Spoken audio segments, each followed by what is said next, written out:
Ngayong sandaling ito, hinahawi ng Diyos ang bigat ng iyong isipan at binubuksan niya ang pintuan ng isang panibagong araw na puno ng liwanag, kapayapaan at direksyon. May dumarating ngayong kalinawan na hindi mo kayang ilarawan. Isang kapayapaang tahimik pero malakas, gumagabay sa bawat desisyon na gagawin mo ngayon. Ramdam mo ba? May dumadaroy na lakas sa puso mo. Hindi galing sa sarili mo, kundi mula sa Diyos na alam ang lahat ng kailangan mo bago ka pa huminga ngayong umaga.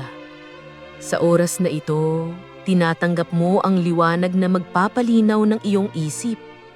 Lahat ng kalituhan, pag-aalala at sobrang pag-iisip, unti-unting natutunaw sa presensya ng Panginoon. Tinatanggal niya ang mga alalahaning hindi mo naman kontrolado. Pinapalitan niya ng malinaw na direksyon, tahimik na tiwala at matatag na pananampalataya. Hindi mo kailangang takot na harapin ang araw na ito. Ang Diyos ang nauuna sa iyo. Siya ang naglalatag ng daan. Siyang nagbibigay ng tamang lakas sa tamang oras. Panginoon, inilalapit namin ang bawat plano, bawat lakad, bawat gawain ngayong araw. Bigyan mo kami ng isip na malinaw, pusong matatag at espiritong nakahahawak sa iyo. Turuan mo kaming kumalma, huminga, at umasa sa iyong kabutihan. Sa bawat pasya, boses mo ang marinig namin. Sa bawat challenge, presensya mo ang maramdaman namin. Sa bawat tao na makakasalamuha namin, pag-ibig mo ang maibahagi namin. At ngayon, Panginoon, hinihingi namin ng kapayapaang hindi kayang ibigay ng mundo.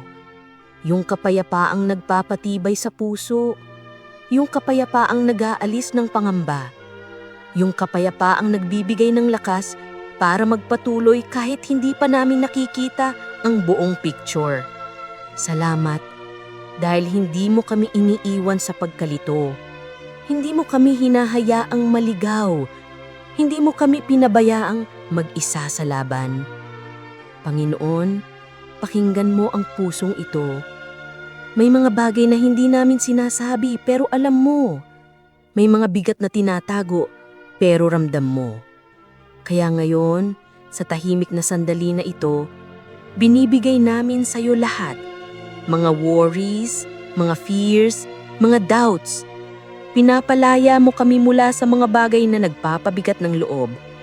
Pinupuno mo kami ng bagong lakas, bagong sigla, bagong pag-asa. At sa umagang ito, idinedeklara namin na magiging magaan ang aming pag-iisip.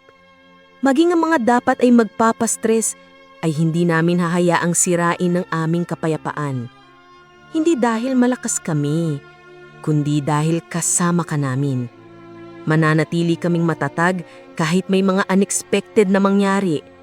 Mananatili kaming kalmado kahit may mga bagay na hindi sakto sa plano. Mananatili kaming panatag dahil ikaw ang sumasalo sa amin.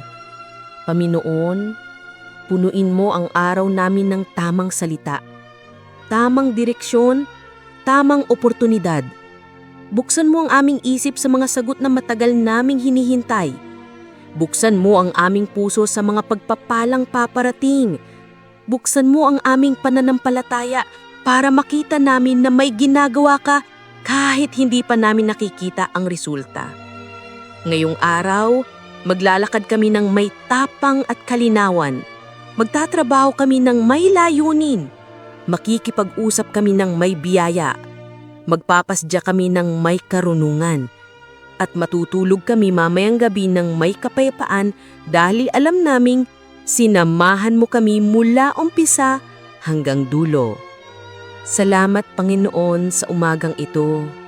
Salamat sa bagong pagkakataon. Salamat sa bagong pag-asa. At salamat dahil hindi mo kami binibitawan. Kung naniniwala ka, sabihin mo ngayon, Amen.